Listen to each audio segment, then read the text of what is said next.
el perfil del productor agropecuario, el promedio les da 42 años. Eso en el mundo no existe. Nosotros tenemos 16 años menos de promedio con el farmer norteamericano. Vos decís que el sector por sí mismo le sacan las retenciones, desarrolla industria, genera empleo y hace crecer la economía. Y nosotros rápidamente podemos duplicar la exportación agro. Nosotros en Argentina exportamos el 70% del maíz que producimos en grano. Brasil transforma el 70% del maíz que produce. O sea que con el crecimiento del maíz en Brasil, creció la transformación. Y eso es empleo. Y eso son divisas. Cuando asumiste en APRESID, dijiste, los productores hicimos un mea culpa. ¿Los productores hicieron un mea culpa? La sensación que hay, Pedro, también es que si se sacan las retenciones, esa plata se va a fugar. El 70% de la plata del productor no solo no se fuga, la gasta en su localidad. Cobramos un impuesto a la tierra, pero devolveme servicios. El sector le pide garantías al peronismo y apoya el mileísmo a pesar de que no le dé bola. Tenemos prácticamente el mejor lugar del mundo para producir madera. Le preguntaría a Jesús cuánto vamos a tardar para salir adelante en mi país. ¿Cómo te imaginas en Argentina en 2050? Hola, ¿qué tal? ¿Cómo les va? Esto es 2050. Hola, Hernán, ¿cómo andás? Bueno, más o menos como me podrás ver con este yeso, pero remando. ¿Vos cómo andás? Bien, bien. Mejor que vos, seguro. No, pero eso te da un aire de soldado que está de vuelta. Sí, del campo de batalla. Justo Vamos a hablar del campo hoy. Justo vamos a hablar del campo. Y hablando de eso, estamos con Pedro Viñó, licenciado en Economía Agropecuaria por la Universidad de Belgrano, cofundador de la Regional Bolívar de APRESID, o sea, la Asociación Argentina de Productores de Siembra Directa, después va a ser presidente de la asociación de APRESID a nivel nacional, presidente de la Sociedad Rural de Bolívar, subsecretario de Mercados Agroindustriales durante el gobierno de Mauricio Macri, presidente de la Asociación Maíz y Sorgo Argentina, Maizar, y subsecretario o ex subsecretario de Fortalecimiento Productivo y Sustentable para Pequeños y Medianos Productores Agropecuarios del gobierno de Javier Milei. Ponele, esa última me nombraron ahí porque no había raviol, como dicen ahora. Yo fui en realidad jefe de gabinete de la efímera Secretaría de Bioeconomía de la Nación. Ese era el cargo oficial. Sí. El oficial era ese porque es lo que el cargo real. El cargo real era. Fungías como jefe de gabinete de Exactamente, de Fernando. ¿No? Sí. Perfecto. Bueno, bienvenido. Un placer, muchas gracias por la invitación. No, gracias a vos por aceptar. Bueno, viniste en moto. Vine en moto. ¿Cómo es eso? Buenos Aires es en moto. Y bueno, el paisano anda, ¿viste? Es como lo que más te permite. El tráfico de Buenos Aires es complejo y la moto es una gran compañera en el tráfico de Buenos Aires. ¿Dónde vivís, Pedro? ¿De dónde venís? Mirá, yo viví en el campo 11 años. Me casé, me fui a vivir al campo. Me casé con una chica de acá. Me la llevé a un campo sin luz. Teníamos 2 horas de energía de 7 a 9 de la noche. ¿Y cuánto duró eso? Heladera de querosén. Una vez se nos prendió fuego. Y dije, si aguanta, me la quedo. Y cumplimos 30 años de casados. ¡Epa! Empezaste de una manera que Así yo que aguantó. Que iba a haber un fin abrupto. Sí, y ahora vivo en Becar. En Becar. Mm. ¿Y te venís de Becar en la moto? Sí, para donde sea que haya que arrancar. Cuando llueve me largo a llorar porque agarra el auto. Claro. El tráfico es ¿Y tremendo. volvés al campo cuántas veces? Voy seguido. Yo tengo campo acá en provincia de Buenos Aires, en Bolívar. Mi familia ahí hace 130 años. Después yo compré un pedacito en Corrientes, donde hago forestación. Sí. Palitos, pinos y yerba mate. Y después en Patagonia, la convencí a mi vieja de vender un pedacito de Bolívar y comprar en Patagonia, en el futuro. Patagonia Norte. Sí. Patagonia Norte, sobre el río Colorado, ahí en Río Negro. Okay. Sí. A los 22 años te hiciste cargo de una empresa familiar Mm. y hace 4 te alejaste un poco Sí, 4 de o eso. 5. ¿Cómo te sentiste en cada momento y qué es lo que determinó un poco tus decisiones? Mirá, todavía no había terminado la facultad y justo arranca la convertibilidad. Mi abuelo era un tipo muy generoso, muy patriarcal, muy a la vieja usanza, ¿viste? Patrón de estancia, 3 hijas mujeres. No largaba la manija ni a cañonazos, imagínate. Y yo veía que íbamos para atrás, pobre, al final no tenía casi 80 años, después de una vida de mucho trabajo y demás. Él fue servidor público también, fue diputado nacional, fue embajador, línea nacional del radicalismo. Y bueno, yo vi que o hacía algo o el capital empezaba a estar en riesgo. A los 22 años fuiste consciente de eso. Sí, un poquito antes, porque lo encaré un poco antes. No, estabas estudiando eso, o sea, alguna cosa. Estaba estudiando Claro, economía claro. agropecuaria y en la Universidad de Belgrano, de hecho soy licenciado ahí. Y bueno, lo encaré. El campo nuestro, había una ruta que dejaba un pedazo del otro lado y mi estrategia era, bueno, le digo que me deje mostrar lo que yo puedo hacer en ese pedacito y después agarro el resto. Lo encaro a mi abuelo, le pregunto y él me dice, no, está bien, si querés, agarrás todo. Entonces fui y le dije a mi viejo, bueno, dame una mano. Y el viejo, no, había un tema ahí con mi viejo y mi abuelo me dijo, no, yo no estoy. Y bueno, dale, vamos para adelante. O sea, Y así encaramos. la sucesión saltó una generación. Sí, ¿Y tu viejo nunca se involucró en el negocio? no. El campo viene por el lado de mi vieja, pero ninguno de los dos. ¿Y tu viejo qué hacía? El viejo tenía vacas, qué sé yo, y bueno, después se agarró para otros negocios y se corrió. Sí, saltó una generación. Y en ese interín vos descubriste la siembra directa. Sí, eso fue en el año 92. Yo, de hecho, soy personificado la generación que salta del viejo paradigma nosotros teníamos arado, disco, rastra de dientes, rolo, rabasto, son todos implementos que sirven para cultivar, ¿no? Remover la tierra. Y bueno, esta tecnología que era incipiente en ese momento en Argentina, de hecho, Apresid nace en el 89 y yo me hice cargo de la empresa en el 92 y arranca muy despacito Apresid. Y a partir, te diría, del 2001, cuando formamos la regional en Bolívar, saltamos a la siembra directa. Y claro, yo decía a mi familia, vamos a dejar de trabajar la tierra. Y me decía, estás locos. ¿Pero dónde hacen eso? ¿En Europa? ¿En Estados Unidos? No. No, lo vamos a hacer En acá. 2001 todavía había dudas acá, con la siembra directa. Sí. Yo pensé Sí. que era algo de los 90. Cuando vos arranca en los 90. Claro, pero no que alguien podía cuestionarlo en 2001. Todavía hay gente que lo cuestiona. Hay gente para todo. No, sí. Fue una curva de aprendizaje muy, muy rápida, de adopción muy rápida. Eso yo creo que es una característica que tiene el productor argentino, que es un productor joven, muy bien formado, muy capaz de tomar tecnologías, ¿no? Lo ves en la competitividad que logramos con la cantidad de palos en la rueda que tenemos, ¿no? Hay un laburo que hace la Universidad Austral que mide el perfil del productor agropecuario y el promedio les da 42 años. Eso en el mundo no existe. O sea, cuando vos vas al mundo desarrollado, Europa, Estados Unidos, son todos Sí, bárbaros. de hecho, vos contaste que cuando viajás y relatás un poco cómo es la dinámica del mercado acá, se sorprenden, ¿no? Sí, mucho, porque es bien complejo producir en Argentina. Vos hablas con cualquier productor agropecuario y te dicen es bien complejo porque además de lidiar con todo lo que es la economía, las reglas, las normas, qué sé yo, lidias con el clima, ¿no? Entonces Bueno, eso me imagino en todo el mundo. Sí, por eso. Pero bueno, eso es una industria a cielo abierto, como quien dice, ¿no? Vos, toda la esperanza, vas, haces, y de golpe te viene una mala y por más que vos hiciste todo prolijito, lo que corresponde a vos, qué sé yo, y fuiste para atrás, ¿no?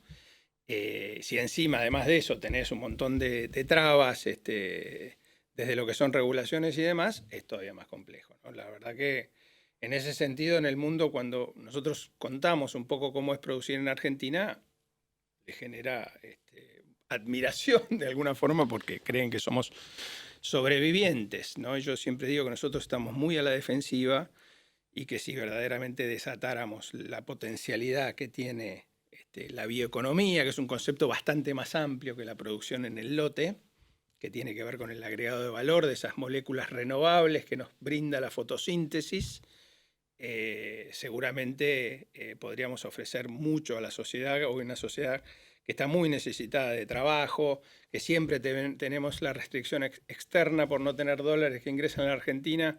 Bueno, acá hay un ámbito que rápidamente ¿Sos puede... partidario del concepto de restricción externa? Viste que los economistas lo discuten un poco. Mirá, hay una realidad, vos le comprás cosas al mundo y le vendés cosas al mundo. Cuando le comprás más de lo que le vendés, te tenés que endeudar o tenés que sacar esa plata de algún lado. Es tan simple, es una cuenta de almacenero, de casa de familia, ¿viste? Si vos ganás tanto y gastás tanto... Pero la pregunta que hacen, o mejor dicho, la prueba epistemológica que le hacen muchos economistas es ¿por qué Argentina es el único país que tiene restricción externa? Porque decidió durante muchos años vivir con lo propio y A ver, hay datos concretos. Cuando vos ves la cantidad de tratado de libre comercio, por ejemplo, que tiene Chile, que tiene TLC con más del 80% del PBI mundial, y Argentina, que todavía no tiene vigente el de Unión Europea-Mercosur, está con el 8%, ¿no? Claramente te dice, bueno, Argentina ha sido un país que se ha dedicado a vivir con lo propio, que no le quiso comerciar al mundo. Nosotros tenemos todo, decíamos, tenemos todos los climas, no necesitamos nada. Bueno, el mundo fue por otro lado. La mayoría de los países comercian con el mundo, han visto cuáles son los vectores donde son eficientes y han desarrollado esos vectores económicos, esas industrias, bueno, no tienen esa restricción externa. ¿Y por qué pensás, Pedro, que el gobierno de Macri no modificó esto? Yo creo que entró en un gradualismo, eligió ir al gradualismo. Yo creo que la instancia en la que venimos en Argentina hace mucho tiempo, el gradualismo, bueno, está a la vista que no funciona. Yo creo que hay que ir a políticas de shock y necesitas, en definitiva, decisión política para hacer las cosas. A mí me causa mucha gracia cuando dicen, no, pero inclusive productores, los derechos de exportación no se pueden sacar. Eso es una mentira flagrante. Cuando vos ves, los derechos de exportación son las retenciones, ¿no? Las mal llamadas retenciones, porque en definitiva funciona como un ingreso bruto. Vos facturas tanto y parte de ese precio va para el gobierno nacional, directamente. Independientemente de que gane, que te agarre una seca, lo que fuere. Una parte va para ahí. Y te dicen que no se las puede eliminar. Y la realidad es que vos tenés un presupuesto como nación, un montón de ingresos y un montón de gastos. Si vos sos consciente que tenés un vector que está absolutamente atomizado, que está en todas las provincias de la Argentina, que tenés un jugador que es este productor, que es bastante más complejo, pero para simplificarlo, es un tipo joven, bien formado, capaz de tomar tecnologías. El último censo dijo que el 50% de los productores, de los tomadores de decisión sobre fotosíntesis, tiene un título universitario. O sea, eso tampoco existe en el mundo. El productor, a mí me ha tocado viajar por el mundo. Te pones un traje, una corbata, hablas 2 idiomas, te dicen, no, vos no sos productor agropecuario, no me jodas.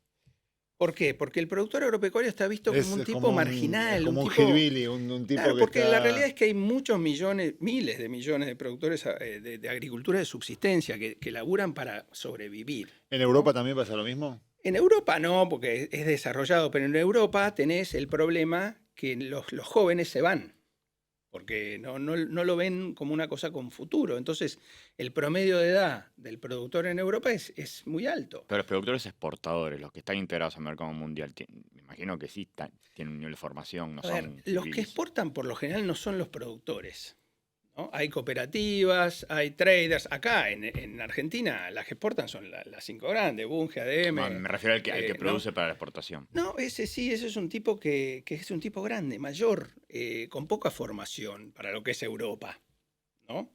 Y es un problema porque claramente no es fácil introducir cambios en una era como la nuestra, que es la era de la disrupción, donde el conocimiento es exponencial y a cada minuto tenés una nueva herramienta que te hace ser más eficiente en lo que haces, pero tenés que estar seteado, tenés que tener la cabeza preparada para eso, ¿no? Pedro, Nosotros tenemos 16 años menos de promedio con el farmer norteamericano, por ejemplo. Es mucho. Generacionalmente es una barbaridad. Pero es una barbaridad porque vos mirás la realidad desde otro lugar, está formateado de otra manera. ¿No? Es digital o no, o analógico, es medio así la cosa. te vuelvo a la empresa un segundo. ¿Por qué te fuiste? Me cansé. Pero seguiste produciendo. O sea, no- Sí, pero las empresas familiares no son sencillas. Y a mí me tocó estar muy solo, ¿no? Yo a los 22 años, y sinceramente también me cansé de trabajar para el Estado. Yo veía que moríamos mucho esfuerzo que yo, y la del León se la lleva el Estado. Pero sentís Cuando que en el vos- sector forestal o en Patagonia Norte No, no es vas a- distinto. En el sector forestal es distinto, sin duda. El problema es pampa húmeda, agricultura, hoy por hoy te diría, porque en la ganadería más o menos. Eso también te Además, quería preguntar. Hoy Porque estamos en un buen momento. los ganadero. Viñó eran ganaderos. Sin Los embargo, Busquet, el apellido de campo de mi familia viene por el lado de mi Claro, viejo. es materno. Busquet Serra. o sea, sin embargo, vos implementaste la siembra directa. ¿En qué momento se produjo el pasaje y por qué? Mirá, cuando yo tomé era mayormente ganadero, pero teníamos, o sea, Bolívar es una zona mixta. Bolívar son 500.000 hectáreas, tiene 230.000 hectáreas agrícolas. Ahora me hice todo un estudio porque como voy a ser candidato, tengo que tener bien clarito cuánto produce cada partido y aporta 50 millones de dólares por año de derecho de exportación. Bolívar, imagínate lo que serían 50 millones todos los años en el partido generando riqueza. Era ganadero, de hecho era una zona bien ganadera Bolívar. Pero claro, es una cuestión de adaptación y buscar la mayor eficiencia productiva y ir para adelante. Entonces, cuando vos ves los números de la ganadería y ves los números de la agricultura, con mucha menor inversión tenés rentas bastante más importantes en la agricultura, entonces es razonable, cualquier cuenta te da, a mí me conviene poner mi capital en siembra directa antes que en criar. siembra directa que tener un activo fijo como una vaca que me da un ternero por año, a veces no. Por supuesto que si haces las cosas bien te lo va a dar, pero bueno, es otro negocio.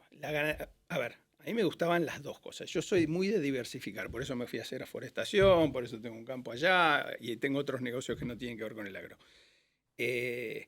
Argentina es compleja para hacer cualquier actividad. Entonces, la diversificación es buena, creo, porque en definitiva atomiza los riesgos. Entonces, a mí me parecía que había que diversificar lo que estábamos haciendo y fuimos ampliando la superficie agrícola. La siembra directa fue una gran herramienta para poder ampliar la superficie agrícola y, bueno, de alguna forma minimizar riesgos y atomizarlos.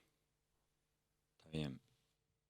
Pasando al sector, o sea, te fuiste, la respuesta a la pregunta es, te fuiste porque estabas cansado Me cansé de la empresa familiar, de la dinámica económica. y de laburar para el Estado, ¿viste? Porque vos ves los números de FADA. Hoy FADA es la Fundación Agropecuaria para el Desarrollo de Argentina, ahí en Río Cuarto, y ellos hacen un número de lo que es el porcentaje. O sea, cuando vos haces una hectárea agrícola, guardás la plata que necesitas para volver a hacerla, de la misma forma, con la misma tecnología.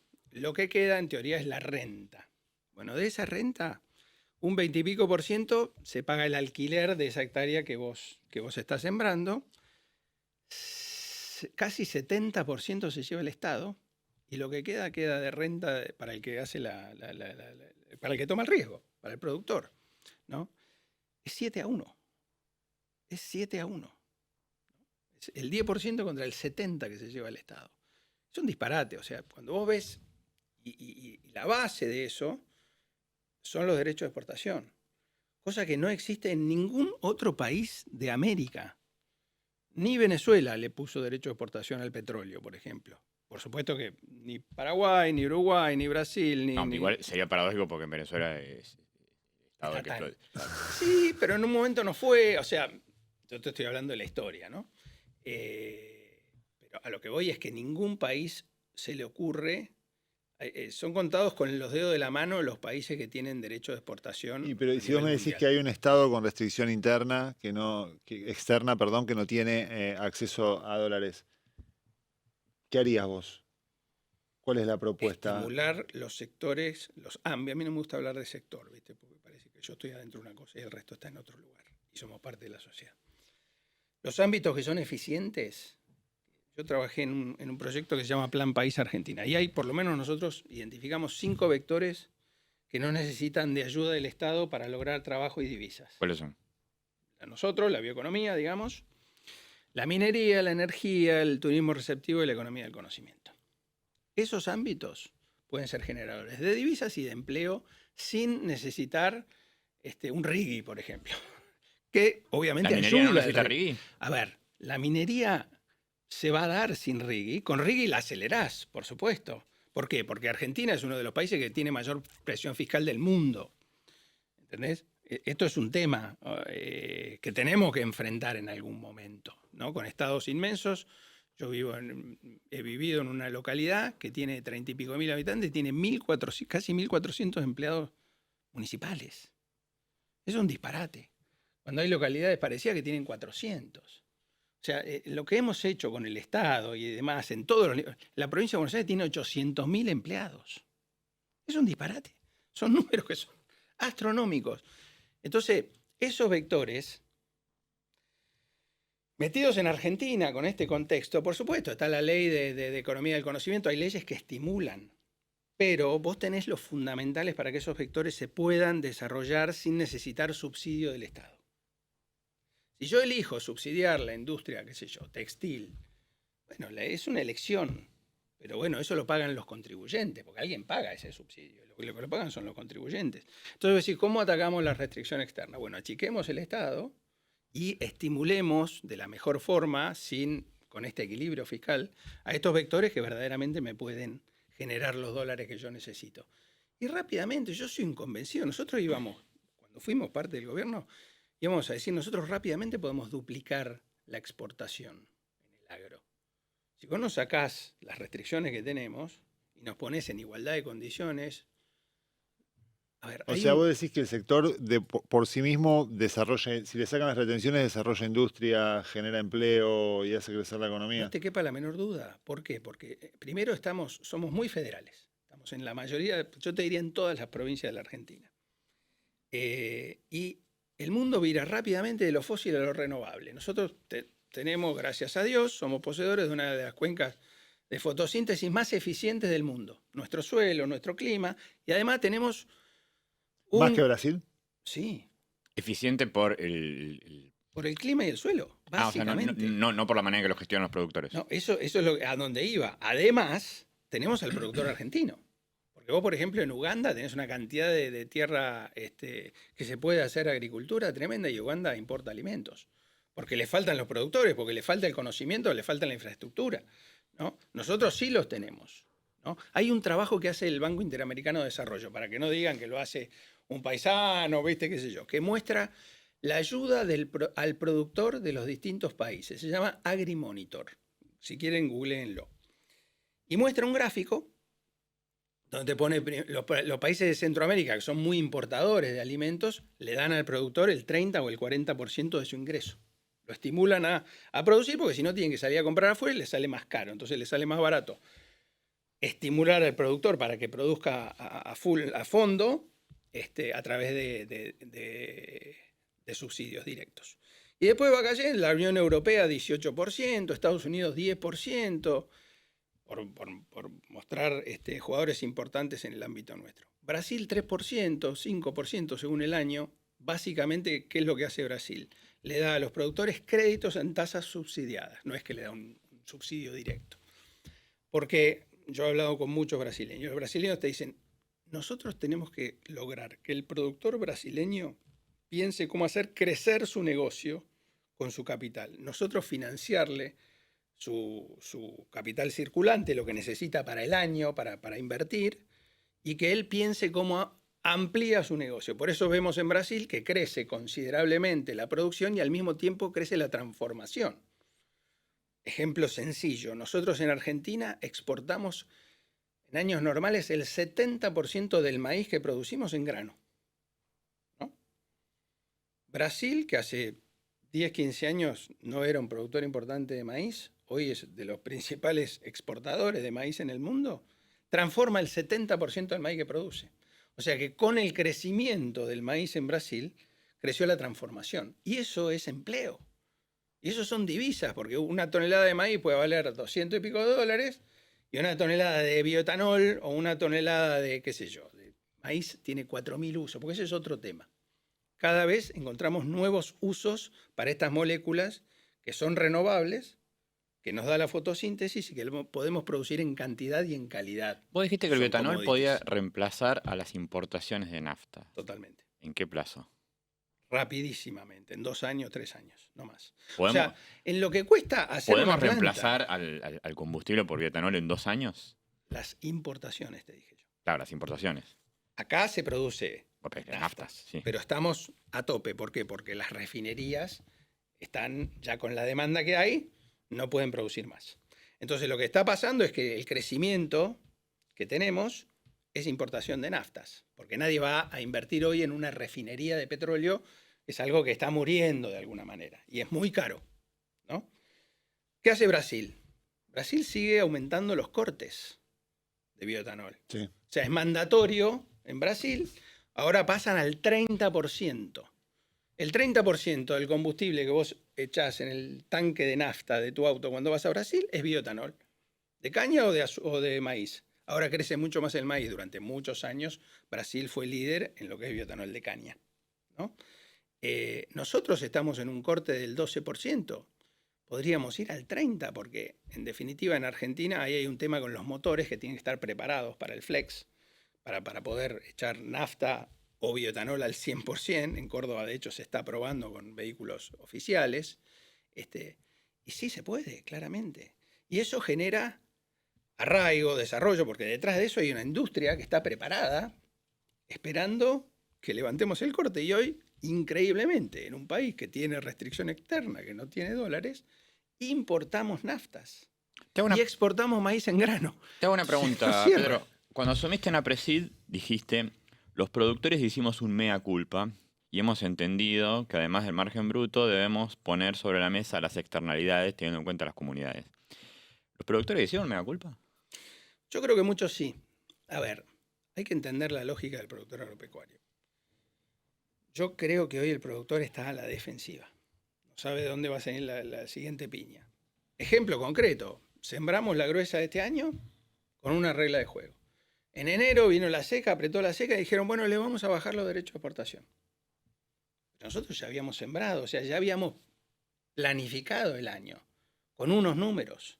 Si eso lo hubiesen hecho antes de la siembra, seguramente hubiésemos invertido mucho más, porque el número era distinto. Entonces, pero este mea culpa te referís, me imagino, cuando hablas de las externalidades, a la cuestión ambiental, ¿no? A los problemas que hay con la fumigación cerca de los poblados. Yo creo que tiene que ver con eso, tiene que ver con que también nos encerramos mucho en nuestro lugar a la defensiva, nos olvidamos de salir a conversar con la comunidad. A mí me tocó ser presidente de la Rural de Bolívar, inserta en la comunidad de Bolívar. Yo creo que se perdió mucho este sentido de comunidad, ¿no? Yo creo que también ha habido un plan para que eso sea, porque nos enfrentábamos unos con otros, ¿viste? La grieta, todo eso va en contra. Yo creo que muchos estamos haciendo ese mea culpa y proponemos algo distinto. Pero ¿Qué bueno, proponen? proponemos de vuelta tener sentido de comunidad, de vuelta tener un sueño común que incluya al docente, al policía, al comerciante. Pero me refiero a ciertas prácticas. Nosotros hace unos años También con las entrevistamos prácticas. a Gerardo Bartolomé Sí. y él era muy crítico con los productores. Uh-huh. Se refería más que nada al tema de la bolsa blanca. Sí, por supuesto. Pero con el tema de la fumigación, con el tema de los bidones chorreando al costado de las rutas, Sí. yo no sé si eso tiene que ver con una actitud a la defensiva ni tampoco con la No. voluntad de charlar. No, yo creo que también, a ver, este crecimiento exponencial que tuvo la agricultura genera adaptaciones, ¿no? La realidad es que nosotros éramos ganaderos y de repente nos transformamos en agricultores y hay que aprender, hay que internalizar los impactos que tiene todo esto que vos estás haciendo. Gracias a Dios existen instituciones como ACREA, APRESID, donde el conocimiento se comparte rápidamente y yo creo que hoy se hacen las cosas muy bien.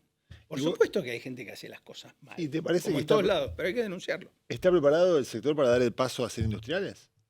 Porque Está si sucediendo. éramos ganaderos, nos transformamos en agricultores. Está sucediendo. ¿Y van a transformarse en industriales? No tengas dudas, o sea, cuando vos tenés un tipo de 42 años con un título universitario que tiene por delante el escenario, ¿cómo? No es complejo decir, che, yo me junto con 3 o 4 y puedo poner una plantita de bioetanol, puedo poner un criadero de cerdo. Está sucediendo. En Bolívar, por ejemplo, hay una firma que hace alimentos balanceados de primera calidad. Y hay otro que es un obsesivo de lo que es la producción porcina. Y se asociaron. Y es extraordinario. No tienen techo. Porque la sensación que hay, Pedro, también es que si se sacan las retenciones, esa plata se va a fugar. Eso es no entender la idiosincrasia del productor agropecuario. Hay trabajos de ACREA que muestran que el 70% de la plata del productor la gasta en su localidad. No solo no se fuga, la gasta en su localidad, ¿no? Imagínate si a vos te dieran reglas claras en un mundo que necesita lo que vos estás haciendo, con un productor joven, bien formado, capaz de tomar tecnologías. Yo creo, por eso digo que rápidamente podemos duplicar las exportaciones, porque está todo por hacerse. Cuando vos ves que, por ejemplo, la carne de cerdo argentina es la carne con menor huella ambiental del mundo, y esto está hecho porque el modelo productivo nuestro, nosotros hicimos un paper con el INTI y el INTA que muestra que el maíz argentino es el maíz con menor huella ambiental del mundo. Los chinos vienen acá y te dicen, no hay lugar en el mundo donde sea más eficiente producir cerdos. Ahora nosotros no despegamos con eso. ¿Por qué no despegamos? Porque no están dadas las condiciones. Si vos le das las condiciones, explota rápidamente. Dar las condiciones es levantar la carga impositiva, fundamentalmente. No, devolverle la renta que es del productor. Esa es eso, una no, manera de verla. Yo te la digo de la otra manera. Bueno. A nosotros nos están sacando algo que es nuestro devolvémelo y rápidamente te genero laburo, te genero los dólares que necesitas. En definitiva, no hay convicción política para que eso suceda. No hay voluntad. Por eso te dicen, no se pueden sacar las retenciones. Cuando vos ves que verdaderamente se puede lograr este boom productivo a partir de estos fundamentales que yo te estoy poniendo arriba de la mesa, un productor joven, bien formado, capaz de generar... Porque además, con esta restricción sucede, vayan a ver en Río Cuarto lo que hizo Bio 4 y Bioeléctrica. Cuando Macri levantó las retenciones, ¿hubo un boom productivo? 70% más de trigo en un año. 70% más de trigo en un año. Te estoy hablando, te lo repito, Pero algunos dicen, 70% más. está bien, pero algunos dicen que eso les generó un poco de desequilibrio fiscal también.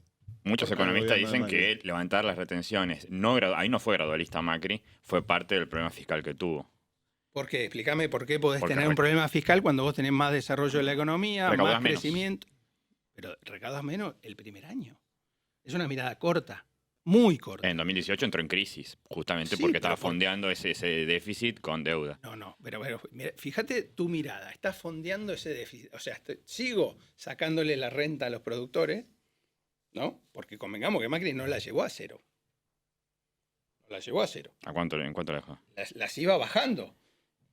¿No? Había hecho como una A ver, tablita. El fuerte de la recaudación es la soja. Para que te des una idea, los derechos de exportación del trigo son 400, 500 millones de dólares. ¿No? Y se recaudan por año entre 6.000 y 12.000 según el año y los valores y demás, ¿no? Entonces, por eso nos quejábamos, decían, compramos los F-16 en vez de sacarle las retenciones al trigo, que hubiese sido un salto productivo. ¿Necesitamos los F-16? Por supuesto, pero bueno, cada cosa en su momento. De ninguna manera te puede generar una restricción. Cuando vos ves los números, que siempre para mí son conservadores, de fada, de lo que puede ser el despegue de la producción. Y una cosa que no se tiene en cuenta, nosotros despegamos con la producción si nos devuelven nuestra rentabilidad, pero además la vamos a transformar. Que eso multiplica Porque el valor. otro fantasma que hay, Pedro, es la idea de la sojización total, ¿no? No, Se bueno, levanta y se sojiza todo. Pero eso es no entender. De hecho, hubo años con el kirchnerismo que el maíz y el trigo estaba prohibido exportar. Y sin embargo sembrábamos, sabiendo que perdíamos plata. O sea, si ese año no se hizo todo soja, esa es la garantía de que hay gente que está pensando en el sistema productivo y que no puede hacer soja sobre soja porque ese suelo no lo admite. Tu principal activo es el suelo. Para entender esto hay que entender cómo es el sistema productivo biológico que tenemos. Para que se den una idea ustedes, en 1 gramo de suelo, una cucharadita de té de suelo, hay 10.000 millones de seres vivos. Hay más seres vivos en una cucharadita de té de suelo negro que personas en el mundo. Con eso interactuamos nosotros.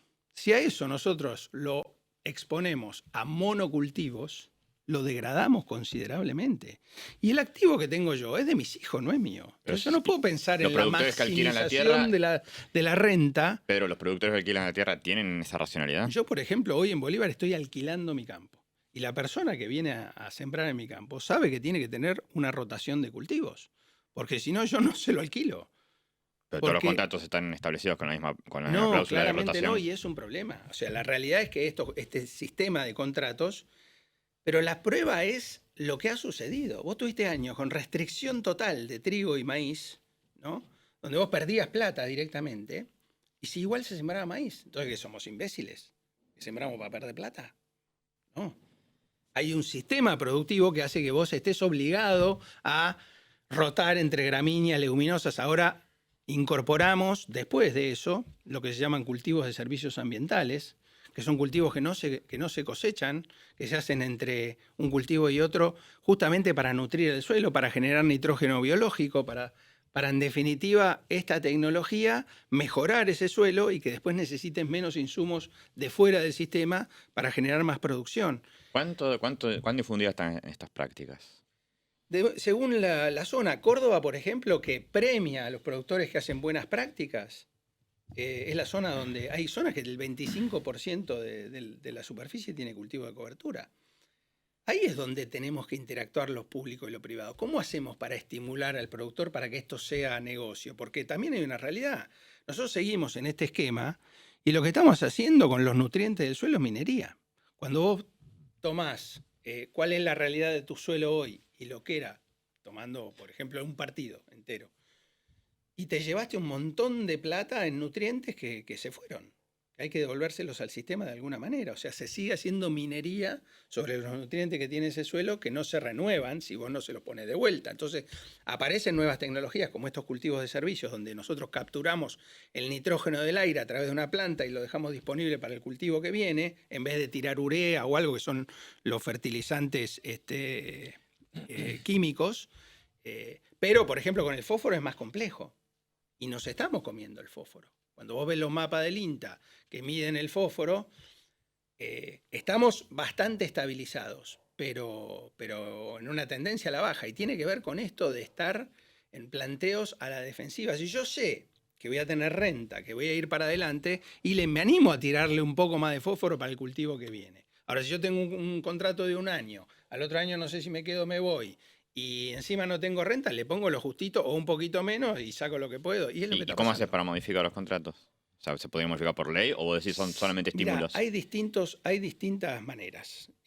Yo no creo tanto en las restricciones, yo creo más en la zanahoria, digamos, ¿no? En los estímulos. En los estímulos. Pero bueno, eso es conversable. Hay países que lo hacen de una manera, hay otros países que no hay nada. O sea, se pueden inventar muchas cosas, pero hay mucho inventado. Y 2 veces funcionario, ¿de qué manera verías en este país? Yo creo en los estímulos positivos. Yo no creo en la restricción por norma. Si no haces esto, te penalizo. Yo creo, hace esto que te voy a beneficiar. Pedro, si te entiendo bien, el mecanismo, entonces, si uno tuviera que pensar en cómo es la vinculación entre el Estado y los productores. Déjame un concepto más sobre esto. ¿Por qué te digo que creo en el estímulo? Porque hago crecer la torta. La restricción por lo general te lleva a un techo. En cambio, el estímulo positivo te hace crecer la torta. Entonces, al final, el que recauda más. Porque tenés más base imponible. Tenés más producción. Y eso es mayor base imponible. Y hay más trabajo. O sea, recaudás por un montón de lugares más. Y dentro de esta recaudación, ¿un impuesto a la tierra? A ver, acá hay una realidad. Vos tenés una rentabilidad. Digo, que no te castigue la productividad. El Estado se tiene que financiar de alguna forma, siempre y cuando te devuelva, ¿no? La realidad es que estamos acostumbrados a estados que se financian y no te devuelven prácticamente nada. Yo hoy le estoy haciendo un juicio a mi municipio porque no arregla los caminos. Y sin embargo me cobra la tasa vial y es un desastre. Entonces, balance. Necesitamos ese equilibrio. Cobramos un impuesto a la tierra, me parece bien, pero devolveme servicios. ¿Entendés? Si vos me vas a cobrar un impuesto a la tierra y arreglate como puedas. Hoy, en este momento, hay productores en Bolívar que están arreglando los caminos con su maquinaria. Y además le pagan una tasa vial al municipio. O sea, no cierra. Es como todo, ¿viste? Vos tenés la policía pero tenés que pagar la seguridad privada. Tenés educación estatal y si podés los llevas a un privado porque sabés que es un desastre. Entonces, no hay reciprocidad entre lo que uno paga y lo que uno le devuelve. Y en este punto, ¿cuál sería el punto de equilibrio? ¿Volcarse a lo privado y reducir? Yo creo que, yo no creo en el no Estado, porque hay cuestiones que tiene que hacer el Estado. Pero yo creo en un Estado chico, atlético, que es tu socio, que te acompaña, que te pregunta, porque en definitiva el Estado es la organización que hemos decidido como sociedad para tener orden, ¿no? Y somos nosotros el Estado, no es que es un bicharraco raro que anda por ahí dando vueltas.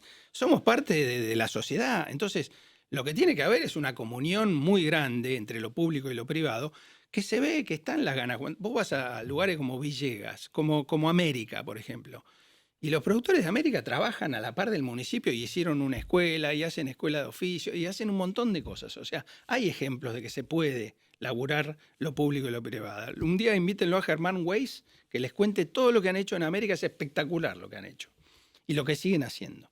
O sea que eso es una realidad, se puede hacer, es un aspiracional. Lo ves en Brasil, en los lugares. Hace poquito yo tengo un programa de radio los sábados a la mañana y entrevisté a un amigo mío que es brasileño. Y me decía, yo me mudé al lugar y compramos el campo hace 30 años, no había nada. Mata Atlántica, ahí cerca de Brasilia, ¿viste? Pleno cerrado brasileño. Un caserío, una sola calle de asfalto. Ese lugar hoy es una ciudad que tiene 100.000 habitantes, tiene los mejores servicios de Brasil, médico, educación, qué sé yo. Y eso es interacción público-privada cuando hay renta, cuando hay... Lo veo yo. En el campo nuestro hay una escuela que la hizo mi abuelo. hizo la escuela y se la dio en comodato al Ministerio de Educación. Yo le pago la luz a esa escuela y no sabe, perdón que voy a hablar en criollo, no sabe lo que puteo cuando pago la luz. Y le pago la luz. Mi abuelo gastó guita y hizo toda la escuela. Y yo puteo porque le pago la luz. Porque hay un divorcio entre lo que uno genera y lo que te devuelve. En ese momento había equilibrio. Él tenía renta. Decía, yo quiero que mi país vaya para adelante. Voy a hacer una escuela, se la voy a dar en comodato, porque quiero que esta gente se desarrolle. ¿Por qué? Porque mi tatarabuelo fue exactamente igual que ese chico que está estudiando. O sea, mi tatarabuelo vino de España a los 16 años, analfabeto, creo yo, a laburar acá, de peón en una estancia.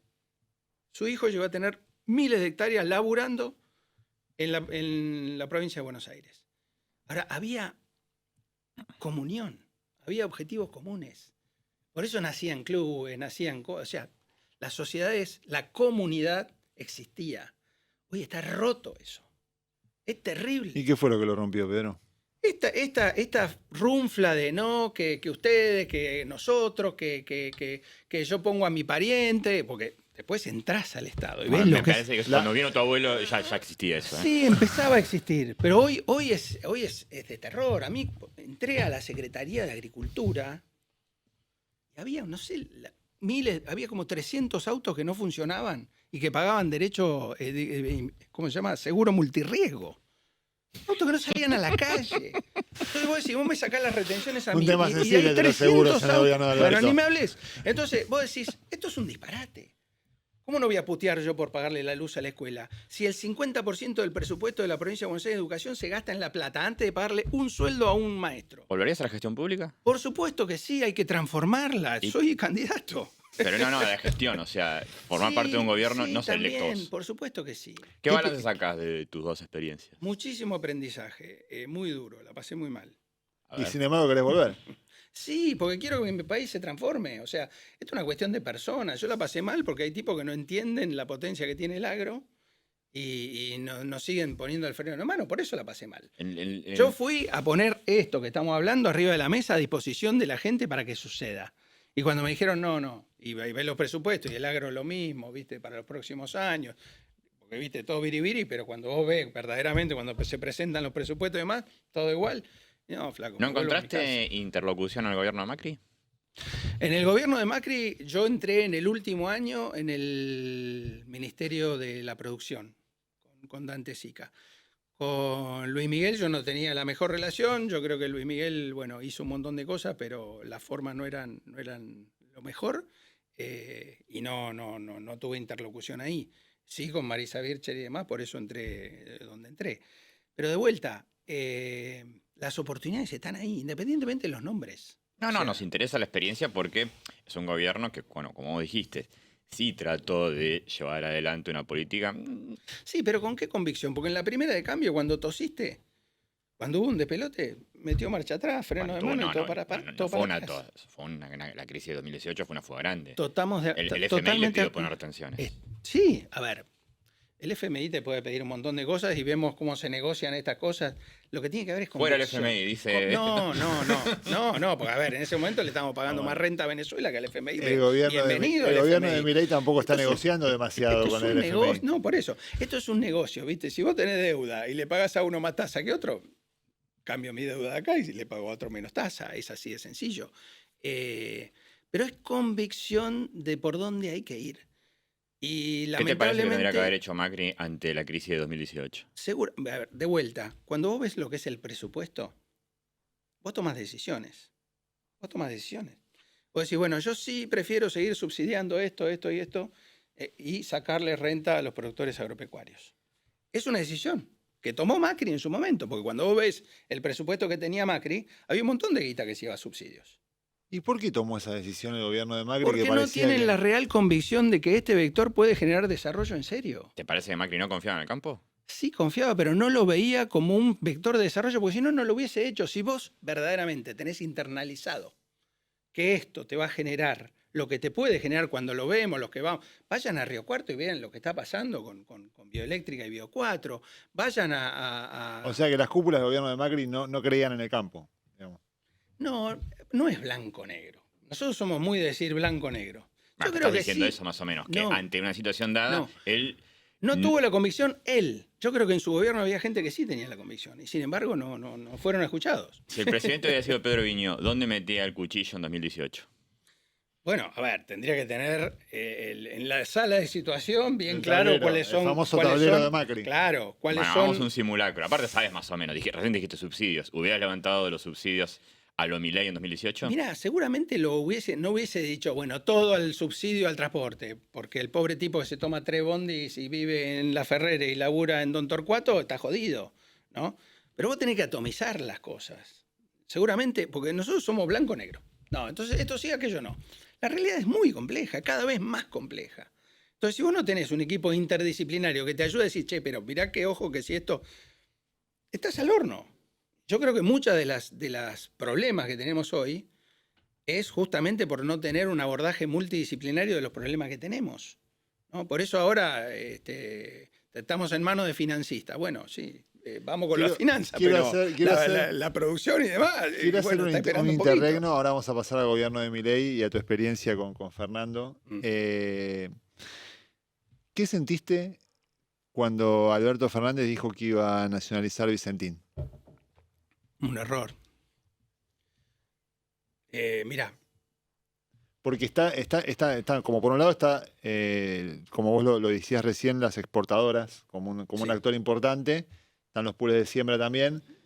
Ese eslabón que se propuso en su momento iniciático el gobierno de Alberto, que rápidamente lo abandonó, Mirá, ¿qué sensación te generaba? Yo creo en el principio de subsidiariedad, ¿no? O sea, que básicamente es que no haga el grande lo que puede hacer el chico. El Estado no tiene nada que hacer ahí. Eso perfectamente lo puede hacer un privado y muy eficientemente. Seguramente mucho más eficiente de lo que ha demostrado el Estado argentino, que es nefasto en ese sentido. Entonces, poner al Estado argentino a comercializar en una comercializadora hubiese sido más tarde o más temprano un lugar para hacer negocios, o sea, está a la vista. No tiene nada que hacer el Estado ahí. Nada que hacer. Es más, yo creo que hoy las grandes No hubiera exportadoras... podido equilibrar entre una especie de oligopolio que había de... En el digamos, la papel idea. todos los números te dan, pero después entra uno, che, el primo se quedó sin laburo y decirle que venga. O sea, después empiezan a pasar esas cosas. Che, son miles de O millones. sea que el concepto no era malo, pero la ejecución era imposible para vos. Pero, a ver, yo siempre digo, el comunismo en el cielo funciona perfecto. Acá en la tierra, con personas, con la imperfección nuestra, es imposible que funcione. Y a las pruebas me remito. Hay un pequeño grupito que vive fenómeno y todo el pueblo se empobrece, ¿no? Entonces, el mercado, de alguna forma, en estas cuestiones, puede ir, de hecho pasa, haciendo la purga del que hace las cosas bien, hace las cosas mal. Yo creo que hoy inclusive las grandes están hackeadas, porque esta nueva realidad que vivimos, donde vos en el teléfono podés estar en contacto con tu demandante en el sudeste asiático, hace que Bunge, ADM y toda la más digan, che, ¿cuánto falta para que este gaucho en Bolívar le venda al supermercado de Sí, porque en el Shanghái, fondo son intermediarias. ¿no? Y sí. Entonces, todo eso está hackeado hoy. Meter al Estado ahí, un disparate. Un Estado como el nuestro. Si vos decís que es Noruega, viste, que los tipos tienen 15 puntos del PBI de superávit por año, y no hay corrupción, y el que hace lo cuelgan de la plaza y van todos y le pegan una piña por poco, bueno, lo pensaría. Igual no sé si es tampoco, ¿eh? Pero acá ni en pedo. Acá es un disparate meter el zorro en el gallinero. O sea, vamos a darle una herramienta a un Estado que es corrupto, que mete pariente, que se queda convuelto, qué sé yo, de un negocio millonario. Es un disparate. ¿Cómo te convocaron al gobierno, Milei? Fernando, la realidad es que yo, un gran analista político, creía que el balotaje iba a ser Milei-Bullrich. Muchos. se comían. Y cuando sucede lo que sucede, a mí me pegó mucho el 54% de Cristina en el 2011. Después del 2008 yo estuve en la ruta poniéndole el cuerpo, todo. Me dolió mucho eso. Dije, esta sociedad no entiende, nuestra sociedad no entiende. Esto que yo estoy exponiendo hoy acá no lo ve. Me tomé, me acuerdo, un taxi justo cuando había sido lo de Zaffaroni con sus casas de citas en sus departamentos. Y le digo, ¿qué te parece al tachero? Y bueno, me dice, pero yo me voy a Brasil de vacaciones, cambio el taxi en cuotas. Te tocó un taxista Te tocó kirchnerista. un Busca, el No, único. no, me tocó un taxista que veía su ombligo, su metro cuadrado y el resto vamos viendo. O sea, la institucionalidad no es un valor que en la Argentina, por lo menos en ese momento estaba. Yo creo que hoy estamos tomando un poco más de conciencia en ese sentido y tengo esperanza. ¿Te parece que en el voto a Milei hay una preocupación por la institucionalidad? No sé si por la institucionalidad, sí por a dónde vamos, por no creerle más a los políticos mentirosos, ¿no? Por esas cosas, porque en la Porque realidad son dos es cosas que distintas. Odiar a los políticos y defender la institucionalidad. Vos decías, el odio es una ese- palabra que a mí no me bueno, va ni la ni de bronca con el cerquita, porque político. justamente Ese va en taxista, contra de vos la decís comunidad. que no tenía percepción de la institucionalidad. Hoy, a una Argentina que vota masivamente a Milei, ¿la ves más preocupada por la institucionalidad? Sí, la veo más preocupada por la institucionalidad. De hecho, la veo no creyéndole a los políticos que le vienen mintiendo sistemáticamente, ¿no? Bueno, en ese momento, volviendo a la pregunta, lo llamé a Fernando, yo soy amigo de Fernando, Aclaremos, Fernando Vilela, Fernando que fue Vilela, que había sido contratado en principio por la Libertad Avanza, porque él había trabajado con el radicalismo y qué sé yo, para generarle una plataforma agro, a través de un grupo empresario que se lo había arrimado. Cuando fue las PASO le dijeron, Fernando, nosotros queremos que sigas con nosotros. Bueno, en las primarias yo no voté a Milei y bueno, era Massa Milei y yo me dije, si gana Massa yo tengo que pensar seriamente si seguimos acá o qué hacemos. ¿Qué hubieras hecho si ganaba más? No, seguramente me hubiese quedado, porque uno en caliente, ¿viste? Dice, no, yo vendo todo medio de la mierda, pero después tenés tus hijos, sus amigos, tus raíces, mis amigos, la familia. Nosotros somos muy así, ¿viste? Y eso no tiene precio y también pondera. Y seguramente me hubiese quedado a pelear. Hubieras puteado, Pero hubieras planeado reputeado. irte a otro país y al final te Sí, quedabas. seguramente. Y bueno, lo llamé y le digo, Fer, yo hago lo que haya que hacer para que no gane Massa. Soy un soldado, decime qué es lo que hay que hacer. Y me dijo, venite el martes al búnker y vemos. Porque, viste, yo también estoy acá, no sé cómo viene la mano. Nadie tenía nada comprado, viste. O sea, estuviste en el búnker de campaña Sí. previo a balotaje. Dijiste, en las primarias no lo voté a Milei. En el Las Paso no. En las PASO no. en ¿Y las las primarias generales? tampoco. En las generales tampoco. Y ahí fui al búnker, En las generales. después de las primarias. Ah, después de la primera. Claro, Antes del pre-balotaje. balotaje. Entre No, la pero primaria y el entre balotaje. las PASO y el balotaje están las generales. Que es cuando Milei perdió. Milei hace un... A ver, vos tenés las PASO, las primarias y el balotaje. Ah, no, las PASO son las primarias. Después tenés Bueno, a las generales. está bien. Bueno, sí, las sí. generales. Después de las generales, Ah. lo llamé a Fer. Y el martes ese fui al búnker. Cuando parecía que Massa ganaba. Me mataba yo. No, digo, en ese contexto Sí, vos estuviste en el búnker. sí. ¿Lo conociste a Milei? En... No, prácticamente muy poquito, porque no iba al búnker. ¿Con quién hablaste? en el búnker? Hablaba con Nicolás Pose, que estaba ahí. Pasaba Marra, pasaba, qué sé yo. Todos los caídos. Sí, y sí, sí. Nosotros. Y bueno. ¿Te arrepentís de haber formado parte No, del para gobierno de nada, para nada. Yo creo que la pasé muy mal, ¿eh? La verdad que la pasé muy mal. Y hubo 2 etapas. Desde ese martes que fui hasta prácticamente la Asunción, fue extraordinario. Porque nos dieron libertad. Yo creo que armamos un gran equipo de gente que entiende estos conceptos que yo Sí, estoy de hecho, desde el compartiendo. nombre que le pusieron, ¿no? De bioeconomía. Bueno, por eso, es tratar de ir al conocimiento de vanguardia, ¿viste? A desarrollar en serio el potencial que tenemos. Y la verdad que logramos armar un muy lindo equipo, que no es fácil, ¿eh? Porque cuando vos hablas con la gente que sabe y está comprometida, qué sé yo, y te decís, che, venite a la... No, no me rompas. Yo tengo que ver cómo cuido mi rancho en esto de estar a la defensiva, ¿viste? No es fácil saltar a lo público, exponerse y ¿Te arrepentís de trabajar. haber justificado la suba de retenciones? No sabes lo que fue ese día. Pero lo voy a contar porque Por fue favor. tremendo. Imagínate que yo estuve 3 meses en la ruta, en la del 2008, parando camiones con rastra de dientes, con el cuchillo entre los dientes. Y de repente nos llaman a economía. Porque estas 2 etapas tenían que ver con eso. Hasta que se designó a Caputo y desde que se designó. Viste que Caputo se le designó prácticamente Al sobre filo. Sí, sí. la asunción del presidente. Luis. ¿Te refieres a Luis? Al ministro. A Luis, sí. Sí. Sí, el otro no está designado. No, el pero otro no está. anda ahí. Ahora medio capa caída. Bueno, hasta ese momento, ustedes son, porque viste, nosotros decíamos, bueno, en cualquier momento decimos, bueno, muchachos, váyanse a su casa, va a venir tal y va a ser el secretario, ministro, qué sé yo, y listo. Pero en el interín íbamos armando buenos equipos, íbamos teniendo reuniones, qué sé yo, pim, pim, pim. Muy bueno. En el momento que deciden que sea Caputo en adelante fue complejo, porque no pudimos tener reuniones con él. Yo, de hecho, era el número 2 de Agro y en los 4 meses que estuve, ni una sola vez estuve reunido con Caputo. Ni una sola vez. ¿Por qué él no quería reunirse? ¿Su estilo de gestión? No sé por qué. Hay que preguntarle a él. ¿Y vos no te habías cruzado con él en tu experiencia con el gobierno de Macri? ¿Y no estaba? Ah, él ya no estaba. No. O sea, vos decís que Caputo es un tipo que el campo no... No, él puso un interlocutor que es Juan Paso, que en definitiva era el que interactuaba con nosotros. ¿Y cómo fue esa relación? Mala, no fue buena. ¿Por qué?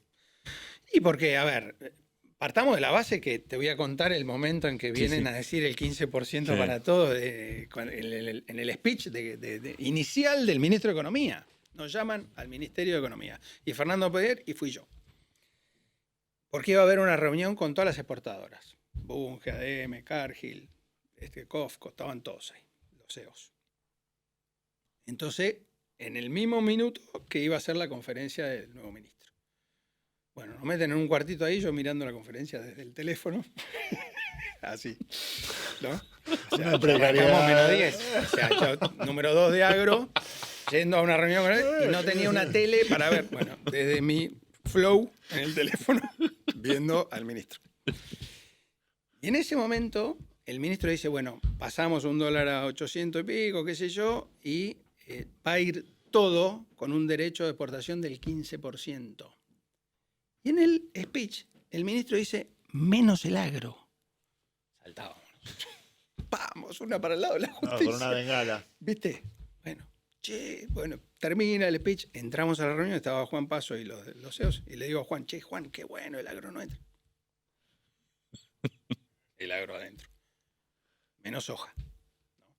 Soja no se tocaba, no iba al 15, seguían con su alícuota.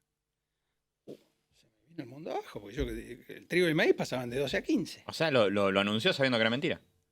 No, ellos fueron por eso. No era mentira.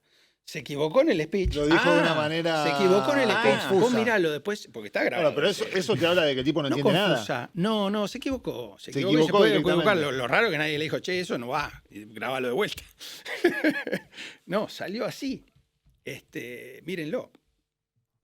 Pero bueno, imagínate esa noche en mi casa. Yo había convencido a un montón de gente que deje su actividad privada. Había un amigo mío que se había mudado de Río Cuarto, Germán Di Vela, a Buenos Aires.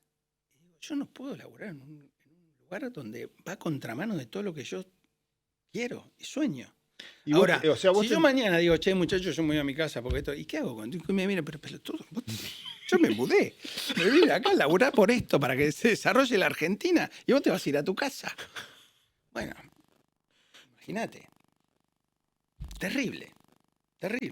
Me llama ¿Cuánto tiempo más ¿Qué estuviste? te dijo Fernando? ¿Qué hablaron con 4 meses, Fernando 4 después de eso? Con Fernando Vilera. ¿Qué- No, nosotros no lo podíamos creer. Decíamos, no, esto no es así, va por otro. Aparte, todo lo que nosotros habíamos puesto en ley bases y demás, iba a contramano de eso. Nosotros habíamos puesto, por ejemplo, una ley que ningún funcionario de segundo o tercer grado pueda tocar una retención. Las retenciones es materia impositiva, tiene que pasar por una ley del Congreso. O sea, nosotros tergiversamos todo esto de que ahora suben, bajan, ni siquiera pasa por ley. Es un disparate. Es una aberración, no es constitucional.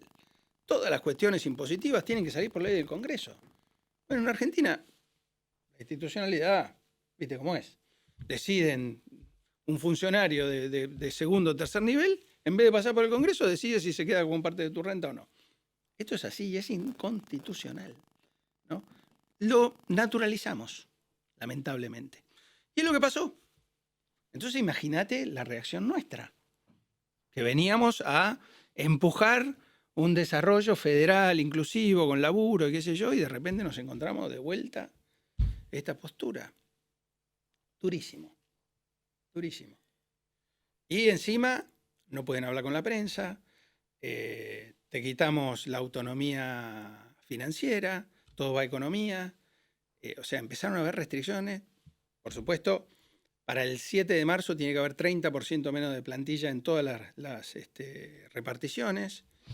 Y yo le decía, pero ¿cómo voy a hacer yo para el 7 de marzo tener 30% menos de gente en el SENASA cuando pienso duplicar las exportaciones? Y vos necesitas, por ahí, en algunos ámbitos, más gente.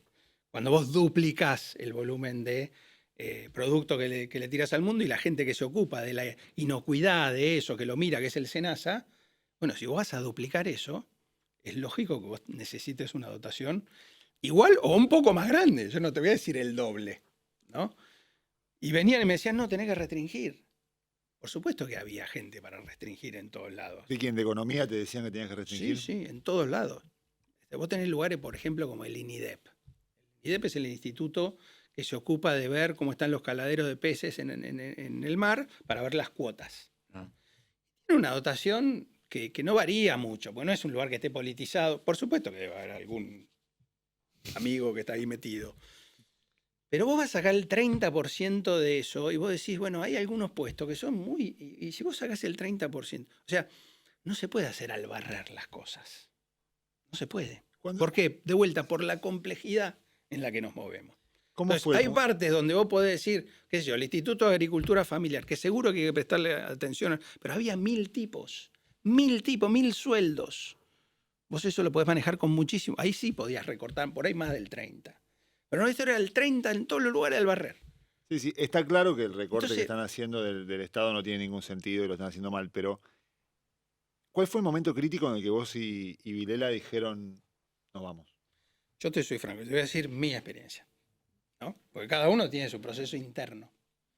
Yo tengo una hija viviendo afuera y no la veía hace meses. Entonces llega Semana Santa y le digo, yo Semana Santa me voy a ver a mi hija, ¿no? Entonces los 4 fines de semana antes de Semana Santa me fui a la Rural de Gallego, me fui a Santa Cruz, me fui a La Vendimia, me fui a Bariloche. Digo, laburo, me quedo sin fin de semana, pero esos 3 días, lunes, martes y miércoles, me los voy a tomar y me voy a ir a ver a mi hija. Porque arrancaba ese viernes, tenía los 3 días de Semana Santa, y después el feriado de Malvinas me daba hasta el miércoles siguiente. Entonces tenía buen tiempo para ir a ver a mi hija. Y cuando vos te abstraes, pensás un poco. Llegué ese miércoles a verlo a Fernando y le digo, Fer, si nosotros no podemos hacer lo que venimos a hacer, no tiene sentido que vengan otros, que los acompañen, pero nosotros estamos enfrentados, no lo estamos ayudando a ellos en su plan, nosotros queremos imponer algo y no tenemos el poder para hacerlo. Yo me vuelvo a casa, no tiene sentido. Vine con eso. Y Fernando me dice, uy, bueno, dale, lo planteo, una cagada, porque imagínate que yo había laburado con él, armado los equipos, todo. Me dice, a las 10 me citó Juan en economía, Juan Paso. Fue a esa reunión y le dijo que yo y Germán Di Vela nos teníamos que ir. Así que me simplificó las cosas. Complejo. ¿Por qué Paso tomó esa decisión? ¿Qué huevos habías tomado? Pero digo... Porque nosotros íbamos en otro sentido y vos... ¿Pero no acataban lo que les pedían? Sí, pero a regañadientes. O sea, la realidad es que yo no voy al Estado a obedecer a alguien que va por algo de lo que yo creo que es menos bueno para mi país. Yo voy al Estado a ofrecer para lo que me formé y qué sé yo. ¿Cuál es la visión de Juan Paso? Para que camine. Sobre el campo. Y él dice que hay que esperar, que la macro, o sea, es la misma visión que tiene Caputo, que tuiteó ayer que en 6 años vamos a tener el doble de ingresos de dólares. Era un poco el discurso oficial. Vos mismo tenés de la minería, ¿no? En ese sentido. Yo creo que el agro puede rápidamente, mucho más rápidamente y con mucho más trabajo. Porque la minería te puede dar dólares, pero no te va a dar mucho laburo. El laburo fuerte te puede dar la bioeconomía, transformando ese maíz, transformando esa soja, generando empleo en todas las provincias. Bueno, son miradas distintas. Y cuando vos tenés miradas distintas es muy difícil converger. ¿Cómo lo definirías a Luis Caputo? Yo creo que es un financista que agarró una situación muy compleja de la Argentina y mal o bien la controla, que lamentablemente le falta mirada de la potencialidad que tiene Argentina en algunos aspectos, por ejemplo el nuestro. Pero en lo suyo, sin duda, es un tipo muy, muy hábil, muy capaz.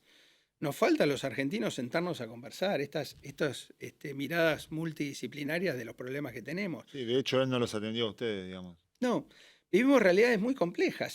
Yo, si te digo que la tengo clara, tené cuidado. Porque hoy tenerla clara es muy difícil. Vos dijiste que es necesaria política de shock, que gradualismo no va. ¿Son compatibles sentarse a conversar y política de shock? Si vos ves lo que puede desatar esa política de shock, yo creo que sí. Yo creo que sí. ¿Sí? Porque en definitiva es apostar al verdadero desarrollo. ¿Participarías de un gobierno peronista cuya política agraria a vos te Mira, interese? las etiquetas no existen. ¿Quién es Sí, peronista? existen, se ¿Es pasa. Menem o es qué sé yo? Andate al otro extremo, no sé. ¿Quién decirte? Gana, Moyano. Yarlora, Guado de Pedro, ganan, esa fórmula gana las Yo elecciones. con Yarlora La me mitad, animo a la trabajar. mitad de la lista va a ser de la Yo con Cámpora. Yayora me animo a trabajar. Pedro Beni. ¿Con Kicillof? Pero a ver, no creo. No creo que con Kicillof tenga muchas cosas en común. Yayora en lo que es agro en Córdoba está haciendo cosas interesantes entre público y No, pero de privado. un peronismo unido, que todo el peronismo que ahora está disperso. ¿Participarías de ese gobierno? Bueno, a ver, Encontrándote con viejas personas. tendríamos que sentar bases. Porque no pasa por las personas, pasa por las ideas. ¿Qué es lo que vamos a hacer? Si nos ponemos de acuerdo en qué es lo que vamos a hacer y no nos salimos de la huella y otro no quiere venir, la sociedad vota eso, ¿qué cree que haga? O sea, acá lo importante es desarrollar la Argentina. Por supuesto que yo no estoy de acuerdo con un montón de cosas que hace esta gente. Por eso sería muy difícil, muy raro, ¿no? Tendría que tener garantías. No es fácil tener garantías en política. Veamos lo que pasó esta semana, sin ir más lejos. Pero mirándolo de afuera, Pedro, la sensación que hay es como que el sector, digamos, del cual vos muchas veces sos portavoz y conocés en profundidad, le pide garantías al peronismo y apoya el mileísmo a pesar de que no le dé bola. Bueno, a ver, es parte de la locura que vivimos. ¿Qué querés que te diga? O sea, nosotros venimos garroteadísimos. Ayer lo escuchaba uno que decía, en el año 84 cosechamos la misma cantidad de producto Brasil y Argentina. Brasil multiplicó por 8, Argentina multiplicó por 3. Con mejores fundamentales Argentina. Porque Brasil tiene otros suelos, tiene otros problemas. Está a 2.000 kilómetros de los puertos, la zona productiva. Nosotros tenemos mucho mejores fundamentales que Brasil. Sin embargo, multiplicamos por 3 y Brasil multiplicó por 7. Entonces, más allá de las personas, acá hay que ponerse de acuerdo en qué es lo que queremos hacer. ¿Qué queremos ser como país? ¿Vamos a ser un país minero? Bueno, yo voy a tratar de incidir por mostrar estos otros vectores que creo que le pueden ayudar a rápidamente generar mucho más, sobre todo en ese caso, trabajo, además de dólares. La realidad es muy compleja, insisto. Ejemplos simples. China genera 1 millón de ingenieros por año. Cabezas preparadas para generar disrupciones, 1 millón por año. Imagínate lo que es el boom del conocimiento que estamos viviendo. Cada segundo que pasa somos más ignorantes de la cantidad de cosas que podemos hacer. Entonces, vos me decís, te pondría de acuerdo con Kicillof, las personas pasan a ser muy chiquititos frente al quilombo que tenemos. Entonces, si no nos ponemos de acuerdo en las ideas, en qué queremos ser verdaderamente, en qué somos eficientes, cómo nos vamos a insertar en el mundo, cómo vamos a lograr salir de esta mediocridad donde cada vez tenemos más pobreza, cada vez la infraestructura está peor, cada vez la educación está peor. Bueno, pongámonos de acuerdo, independientemente de las personas. O sea, si vos me das garantías, no importa la persona, dame garantía de que vamos a ir por acá. Y yo voy a pelear a fondo. Ahora, no te corras de ahí. No te corras de ahí. Si vos me das garantía, vamos por ahí, yo voy a ser fiscal para que vos no te corras de ahí. Y vamos, con el que sea, no hay drama. Igual me quedé pensando, porque no hablamos mucho de tu proyecto forestal. Vos decís que Argentina tiene un potencial ahí. Tremendo. ¿Por? Bueno, a ver, nosotros tenemos un área donde llueve 1.800 milímetros por año y tenemos 21 grados de temperatura media, que hace, por ejemplo, que produzcamos 50 metros cúbicos de madera por hectárea y por año. Para que se den una idea, los países nórdicos, que son la madera, ¿viste? ¿Qué sé yo? 2 metros cúbicos por hectárea y por año. 2 contra 50. ¿Estados Unidos? Estados Unidos tiene áreas, pero no tiene áreas como esta. Hay algo en Brasil, o sea, tenemos prácticamente el mejor lugar del mundo para producir madera. Por el clima ahí. Una vez más. Tierras Coloradas, norte de Corrientes, Entre Ríos, Misiones.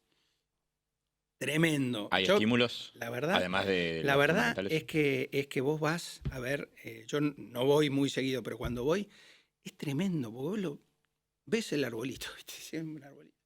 Vas a los meses, no se puede creer, es impresionante. ¿Hay estímulos? ¿Hay una situación de mercado internacional que demande mucha madera? A ver, la madera viene creciendo claramente porque es renovable, de vuelta. Hoy se están haciendo edificios de más de 10 pisos de madera en el mundo.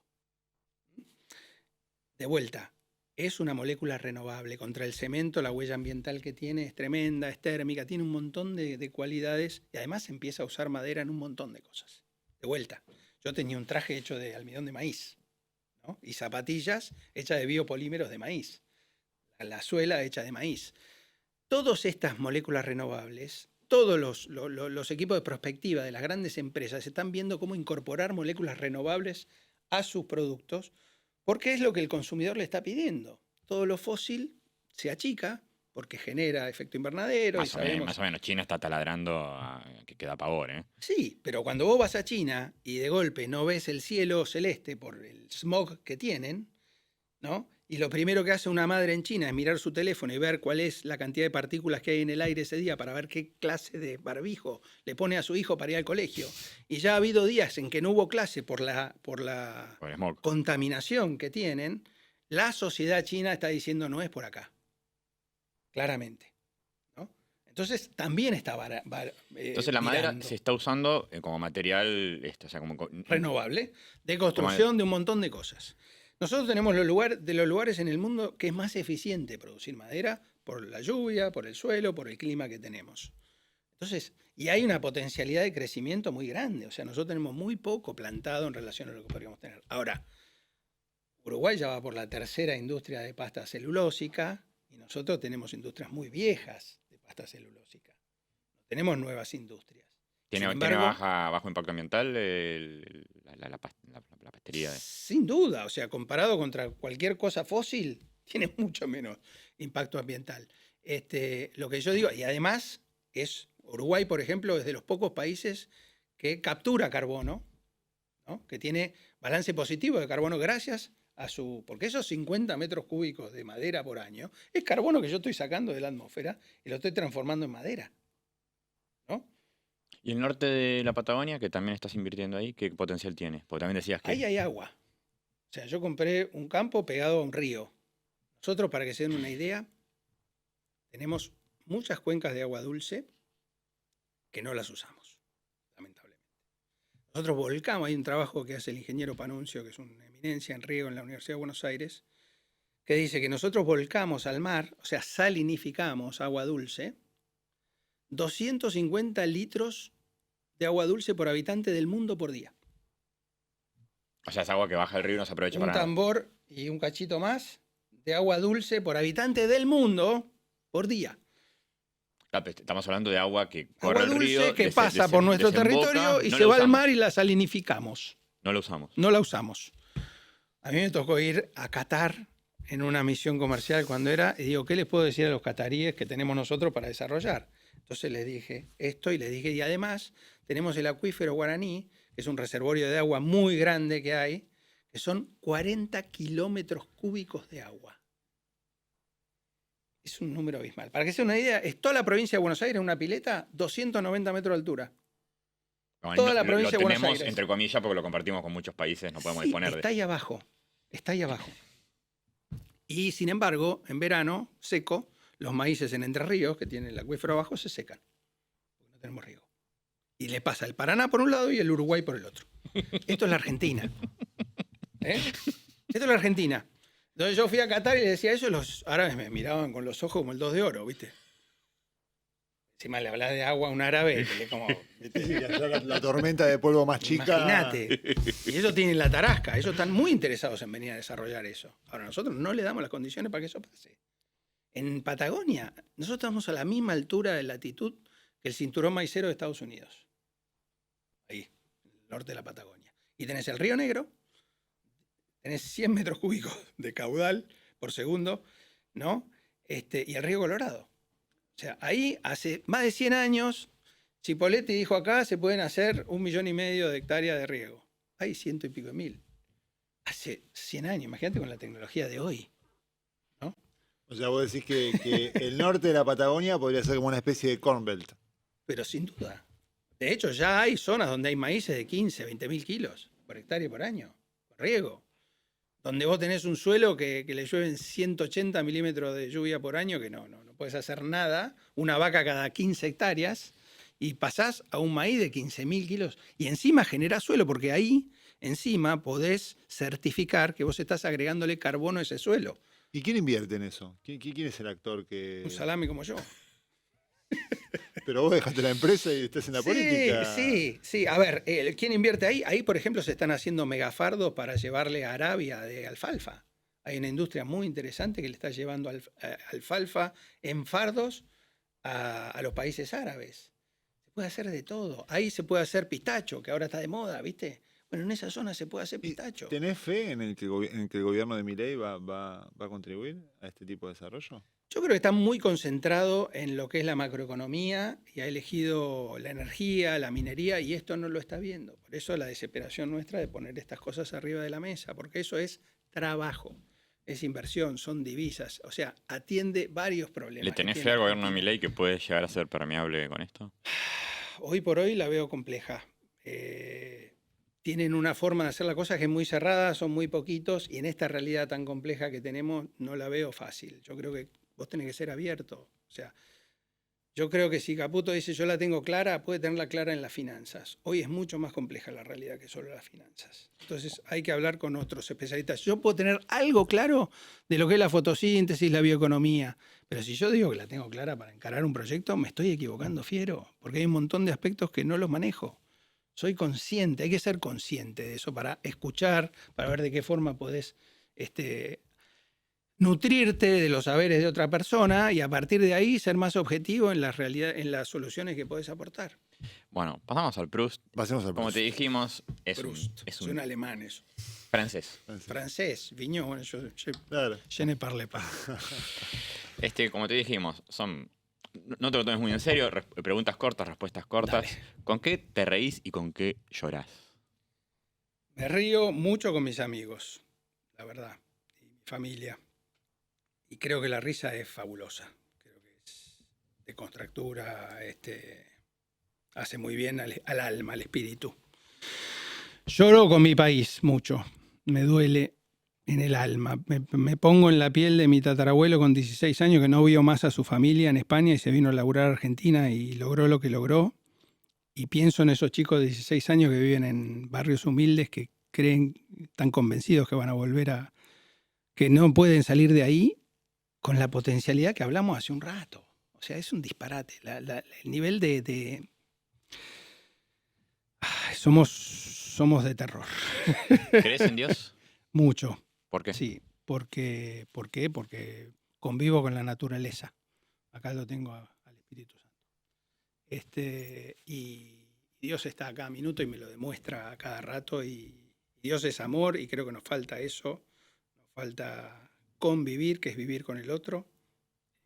Soy ferviente, creyente, rezo, le pido que nos ayude. Necesitamos espiritualidad, vivimos una realidad muy compleja y la espiritualidad nos da bases sólidas para enfrentar lo que venga. Si tuvieras una capacidad de ahorro de $1.000 por mes, ¿en qué los invertirías? Esta es medio Yo obvio. soy un salame, volvería al agro. De hecho, mi portafolio es casi 100% agro. Pero dentro del agro, ¿en qué sector? Y hoy estoy analizando el tema de pistachos, me divierte. Ahora que eran $1.000 de ahorro por mes. Sí, pero hoy podés con nada entrar en cualquier negocio porque hay fondos, hay cosas. O sea, hoy los chicos son fabulosos para eso. te generan la tokenización y esto y el otro, y con 2 mangos entras y sos parte. Justamente eso es enfrentar el problema y adaptarlo a la realidad de los distintos. Yo creo que la Argentina hoy, te hago un ejemplo chiquitito, y perdón que por ahí me extienda. Una hectárea en el Cerrado brasileño hoy vale 25, 30 mil dólares. En el mejor suelo de la Argentina, Rojas, Polón, Pergamino, ¿viste? En la facultad nos enseñaban que ese triángulo son los mejores suelos del mundo junto con los del Mar Negro en Ucrania, vale 17 mil dólares. Tendría que valer 50 mil, porque la hectárea en el Cerrado brasileño es menos productiva que la de Rojas, Colón, Pergamino, ¿no? Entonces, estamos muy abajo de lo que podríamos ser si las cosas suceden. Estamos muy baratos, muy baratos. ¿Cómo definirías el capitalismo? Yo creo que es una herramienta muy grande para sacar a mucha gente de la pobreza. Cuando uno ve el precapitalismo en la historia de la humanidad, el 80-90% de la gente era pobre y el capitalismo hizo que eso se invierta. Hoy tenés un 10% de la humanidad que está en la pobreza. Por supuesto que hay excesos y cosas y hay que regular y cada vez es más complejo, que es lo que venimos hablando. Y hay que estar muy atento para ver cómo hacemos para que sea un capitalismo inclusivo. A veces el capitalismo suena como que excluye a las personas y sin embargo cuando vos ves la curva de pobreza de la humanidad, hoy tenemos un 10% de gente que no la pasa bien y hace 200 años teníamos un 90% de gente que no la pasaba bien. Entonces yo creo que es una gran herramienta de desarrollo para las personas. Si te garantizaran sinceridad total en la respuesta, ¿qué preguntarías y a quién se lo preguntarías? Repetime. Si te garantizaran que te van a responder indefectiblemente la verdad, ¿qué preguntarías y a quién se lo preguntarías? Le preguntaría a Jesús cuánto vamos a tardar para salir adelante en mi país. ¿Cómo le explicarías a un extranjero qué es el peronismo? Y necesitaría una semanita, mínimo. Es difícil. Yo creo que son etiquetas que muchos las han utilizado para distintas cosas. Yo le diría eso, básicamente. ¿Personaje histórico preferido? Jesús. ¿Cómo le explicarías a una persona pobre y trabajadora las razones de su pobreza? Y creo que hoy estuvimos hablando un poco de eso, ¿no? No estimulamos los vectores que verdaderamente pueden generar oportunidades para mucha gente que la necesita. ¿Estarías a favor de un impuesto progresivo de la herencia? De vuelta, es muy difícil no contextualizar eso. Hay que ver cuáles son otros impuestos, hay que ver cuál es la carga impositiva global y a partir de ahí lo veríamos. No es tan simple como decir sí o no a un impuesto. ¿En qué cosas Argentina es mejor que los Estados Unidos? Me parece que en la calidad humana. Yo siempre le digo a mis hijos, tengo una hija viviendo afuera, cuando ustedes se juntan a comer un asado con amigos, eso no tiene precio, eso no existe en otra parte del mundo. Nosotros somos familiares, amigueros, y eso hace que seamos felices, que me parece que es lo que todo el mundo quiere ser, feliz. Y eso no lo veo en otras partes del mundo, me parece que los argentinos somos muchísimo mejor en ese sentido que los gringos. ¿De qué te arrepentís? Un montón de cosas, cometo un montón de errores. Si tuviera que decirte algo puntual. Y por ahí me tendría que haber metido en lo público antes. ¿Cómo te imaginas en Argentina en 2050? Floreciente, con oportunidades, con muy poca pobreza, con desarrollo, liderando la producción sustentable en el mundo. Un país donde mucha gente va a querer venir a vivir. Pedro, gracias por habernos visitado. Un Muchísimas placer. gracias, Pedro. Placer. Nos vemos.